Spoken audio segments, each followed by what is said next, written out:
Không có ba lại thành đáy nữa.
Đã dù lấy mình lại hô vậy.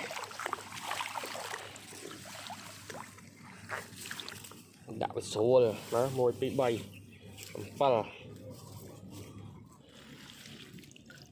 tròn phi cái chả mà lợt lại tẹt lên trong ngón tay.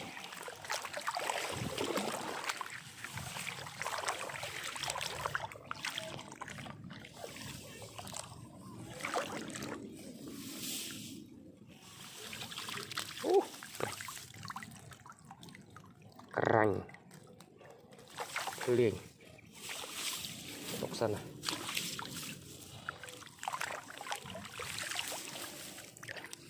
cuốn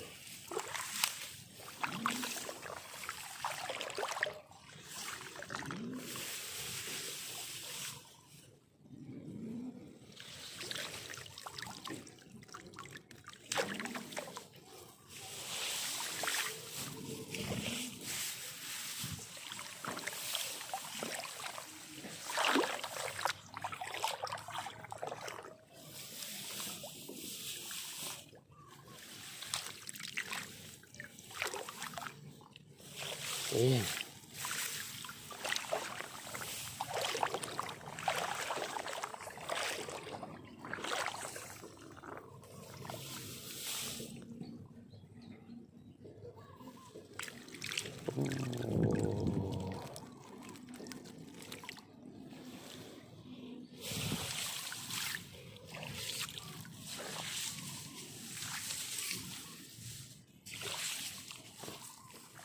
Tí 7 muối tí 7 buồn ram và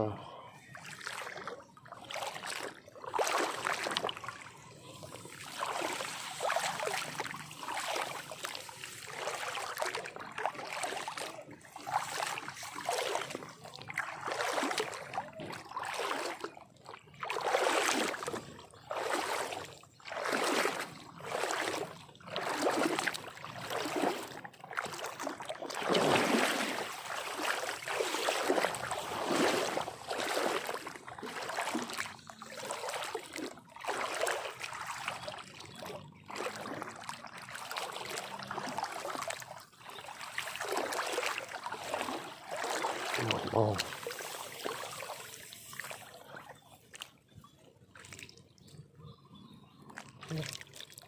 chóp thật cool.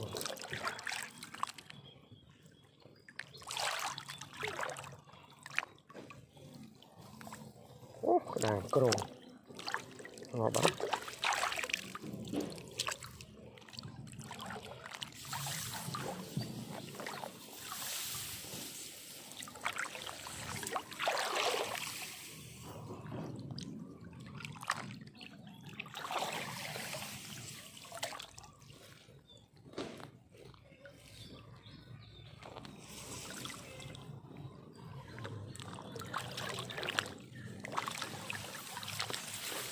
này ngon, mình hấp chóp đi cho cả đàn.